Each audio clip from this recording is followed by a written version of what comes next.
ভোটের আগে জুলাই সনদ প্রণয়নের আহ্বান নাহিদের। কোরবানি, বৈষম্য ও দুর্নীতির বিরুদ্ধে একটি প্রতীকী বার্তা। ভারতে আওয়ামী লীগ নেতা ও 2 বাংলাদেশি আটক হয়ে মুক্ত। জুবাইদা এবং জাইমার নামে ভুয়া অ্যাকাউন্ট খুলে অপপ্রচার, অভিযোগ বিএনপির। আওয়ামী লীগ ও নিষিদ্ধ ছাত্রলীগের 3 নেতা গ্রেপ্তার। এতক্ষণ শুনছিলেন সংবাদ শিরোনাম, এবারে বিস্তারিত।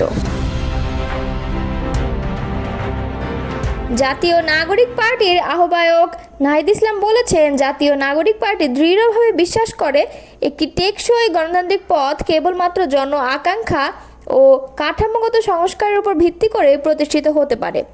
পরিপ্রেক্ষিতে নির্বাচনের তারিখ ঘোষণার আগে জুলাই সনদের প্রণয়ন ও প্রকাশ অত্যন্ত গুরুত্বপূর্ণ বলে মনে করছেন। কারণ এই সনদ শুধুমাত্র একটি নীতিগত দলিল নয়, বরং জুলাই আন্দোলনে যারা রাস্তায় নেমে পরিবর্তনের স্বপ্নের প্রাণ দিয়েছেন তাদের প্রতি আমাদের নৈতিক দায়বদ্ধতাও বটে। এনসিপির আহ্বায়ক নাহিদ ইসলামের নেতৃত্বে একটি প্রতিনিধি দল বুধবার দুপুরে ঢাকায় চীনা রাষ্ট্রদূতের সঙ্গে সৌজন্য সাক্ষাৎ করেন। দেশের গণতান্ত্রিক যাত্রা ও সংস্কার প্রক্রিয়াকে ঘিরে জাতীয় এবং আন্তর্জাতিক পর্যায়ে বিরাজমান গভীর আগ্রহ ও বাংলাদেশের পরিবর্তনশীল ও চলমান রাজনৈতিক প্রেক্ষাপটের বিষয়ে আলোচনা করতে এই বৈঠক অনুষ্ঠিত হয়। বৈঠকে তিনি এসব কথা বলেন।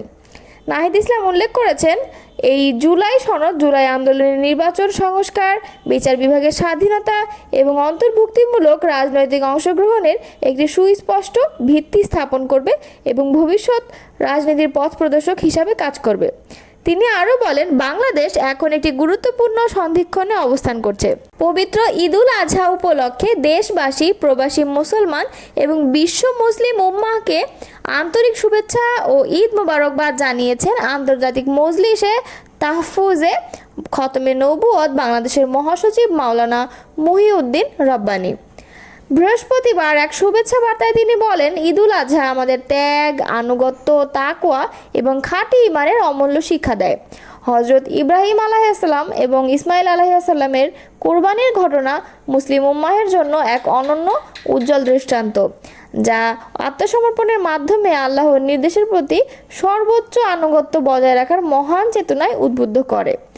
আজ আমাদের সমাজে এই ত্যাগ ও কুরবানির চেতনা দুর্নীতি, বিভাজন, সামাজিক বৈষম্য এবং বিভ্রান্তির অন্ধকার দূর করার এক কার্যকর হাতিয়ার হতে পারে। তিনি আরও বলেন, বর্তমান সময়ে ইসলামী সংস্কৃতি ও বিশ্বাসের উপরে একের পর এক আঘাত আমাদেরকে গভীরভাবে ব্যথিত করছে। বিশেষ করে সাম্প্রতিক রাষ্ট্রীয় প্রতীকে ইসলামী চেতনার অনুপস্থিতি দেশের দীর্ঘদিনের ঐতিহ্য এবং সংখ্যাগরিষ্ঠ মুসলিম নাগরিকদের ধর্মীয় মূল্যবোধকে সরাসরি চ্যালেঞ্জ করছে। ধর্মীয় মূল্যবোধের ওপর এহেন আঘাত কেবল জনমনে ব্যথা তৈরি করে ক্ষান্ত হবে না, বরং তা জাতীয় ঐক্যের ভিতকে দুর্বল করে দেশকে বিপর্যয়ের মুখে ঠেলে দিতে পারে। খতমে নবুয়তের মহাসচিব বলেন, বাংলাদেশ রাষ্ট্রীয়ভাবে একটি মুসলিম সংখ্যাগরিষ্ঠ দেশ। এখানে রাষ্ট্রীয় কাঠামো ও প্রতীকে ইসলামী আদর্শ ও মূল্যবোধের প্রতিফলন থাকা সাংবিধানিক, ঐতিহাসিক এবং বাস্তবিকভাবে অত্যন্ত জরুরি। ভারতের পশ্চিমবঙ্গের উত্তর 24 পরগনার জগদ্দলে আটক 3 বাংলাদেশি নাগরিকের মধ্যে 2 জন আওয়ামী লীগের নেতা, অপরজন পুলিশের পলাতক কর্মকর্তা বলে জানা গেছে। বৈধ কাগজপত্র দেখাতে পারায় তাদের ছেড়ে দেয় স্থানীয় পুলিশ। মঙ্গলবার উত্তর 24 পরগনার ভাটপাড়া পৌরসভার 26 নং ওয়ার্ডের বাসুদেবপুর মোড় এলাকার একটি বাড়ি থেকে এই 3 জনকে আটক করে জগদ্দল থানা পুলিশ নিয়ে যাচ্ছিল। তারা গত 5 মাস ধরে তিতাস মণ্ডল নামের এক ব্যক্তির বাড়িতে অবস্থান করছিলেন।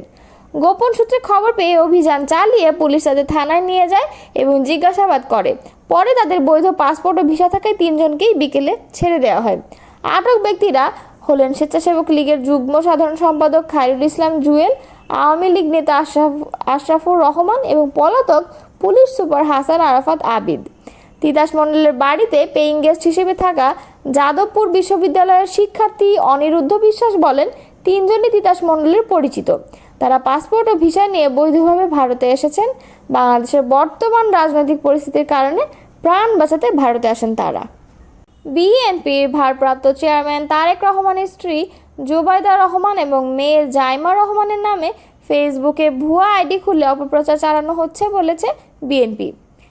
এই ঘটনায় নিন্দা ও প্রতিবাদ জানিয়েছে দলটি। আজ বৃহস্পতিবার রাজধানীর নয়াপল্টনে বিএনপির কেন্দ্রীয় কার্যালয়ে এক সংবাদ সম্মেলনে নিন্দা ও প্রতিবাদ জানান বিএনপির জ্যেষ্ঠ যুগ্ম মহাসচিব রুহুল কবির রিজভী।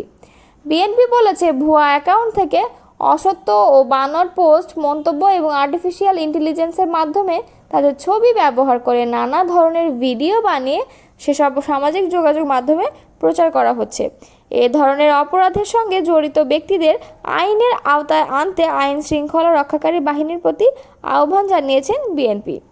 সংবাদ সম্মেলনে রুহুল কবির রিজভী বলেন, এসব প্রচার ভিত্তিহীন ও অসত্য। এ কাজ দুষ্ট চক্রের উদ্দেশ্য প্রণোদিত। এসব অপপ্রচারের লক্ষ্য হচ্ছে জনমনে জিয়া পরিবার নিয়ে বিভ্রান্তি সৃষ্টি করা। যারা এ ধরনের জালিয়াতিতে যুক্ত রয়েছে তারা সুদূর প্রসারী কোনো চক্রান্তের নীল নকশা বাস্তবায়ন করছে। রুহুল কবির রিজভী আরও বলেন, বিএনপির ভাবমূর্তিকে নানাভাবে কালিমা লিপ্ত করার অপচেষ্টায় ব্যর্থ হয়ে এখন জিয়া পরিবারকে টার্গেট করে নানামুখী অতৎপরতা শুরু হয়েছে। তিনি বলেন, জোবাইদা রহমান ও জাইমা রহমান নামের এমন অপপ্রচার শুধু গর্হিত কাজই নয়, এটি একটি ফৌজদারি অপরাধ। আমরা এর নিন্দা ও প্রতিবাদ জানাই। এ ধরনের অপকর্মে জড়িত ব্যক্তিদের অবিলম্বে আইনের আওতায় এনে দৃষ্টান্তমূলক শাস্তির জোরদার দাবি জানাচ্ছি। এ বিষয়ে সাধারণ ডায়েরি করা হয়েছে কিনা এমন প্রশ্নের জবাবে রুহুল কবির রিজভী বলেন, আমরা করব। অতীতে নিজের নামে চালু থাকা ভুয়া আইডির বিষয়ে থানায় সাধারণ ডায়েরি করেও প্রতিকার পাননি বলে জানান রুহুল কবির রিজভী। রাজধানী ঢাকায় ঝটিকা মিছিল বিরোধী বিশেষ অভিযান চালিয়ে আওয়ামী লীগ ও নিষিদ্ধ ঘোষিত সংগঠন ছাত্রলীগের 3 নেতাকর্মীকে গ্রেফতার করেছে ঢাকা মেট্রোপলিটন পুলিশের গোয়েন্দা বিভাগ। বৃহস্পতিবার ডিএমপির মিডিয়া অ্যান্ড পাবলিক রিলেশনস বিভাগের উপপুলিশ মোহাম্মদ তালিবুর রহমান এসব তথ্য জানান। গ্রেপ্তাররা হলেন আওয়ামী লীগের বাণিজ্য বিষয়ক উপকমিটির সদস্য মোহাম্মদ হুমায়ুন কবির সুজন, রাজশাহী বিশ্ববিদ্যালয়ের সৈয়দ আমির আলী হল শাখা ছাত্রলীগের সাবেক সভাপতি গোলাম রব্বানী সর্দার এবং আওয়ামী লীগ কর্মী মোহাম্মদ মেহেদী হাসান। ডিবির বরাত দিয়ে মোহাম্মদ তালিবুর রহমান বলেন, গতকাল বুধবার দিবাগত রাত আনুমানিক 12:30টায় রাজধানীর টিকাটুলিয়া এলাকা থেকে হুমায়ুন কবির সুজনকে গ্রেপ্তার করে ডিবি লালবাগ বিভাগের একটি চৌকস দল অপরদিকে একই দিনে ভোর 5:30টার দিকে মিরপুর এলাকায় অভিযান চালিয়ে মেহেদী হাসানকে গ্রেপ্তার করা হয়েছে। এছাড়াও বুধবার সন্ধ্যা 7:30টায় মোহাম্মদপুরের ঢাকা উদ্যান হাউজিং এলাকা থেকে গোলাম রব্বানী সর্দারকে গ্রেপ্তার করে ডিবি মতিঝিল বিভাগের একটি দল। তিনি মাগুরা 1 আসনের সাবেক সংসদ সদস্য সাইফুজ্জামান শিখরের ঘনিষ্ঠ সহযোগী এবং ধানমন্ডি ডায়াগনস্টিক সেন্টারের পরিচালক হিসেবেও পরিচিত। তিনি আরও জানান, গ্রেপ্তাররা সংঘবদ্ধভাবে আইন শৃঙ্খলা পরিস্থিতি অবনতির মাধ্যমে রাজনীতিতে আতঙ্ক ছড়ানোর অপচেষ্টা চালাচ্ছিলেন। তাদের বিরুদ্ধে বিভিন্ন থানায় একাধিক মামলা রয়েছে। গ্রেপ্তারদের বিরুদ্ধে আইনানুগ ব্যবস্থা গ্রহণের প্রক্রিয়া চলছে।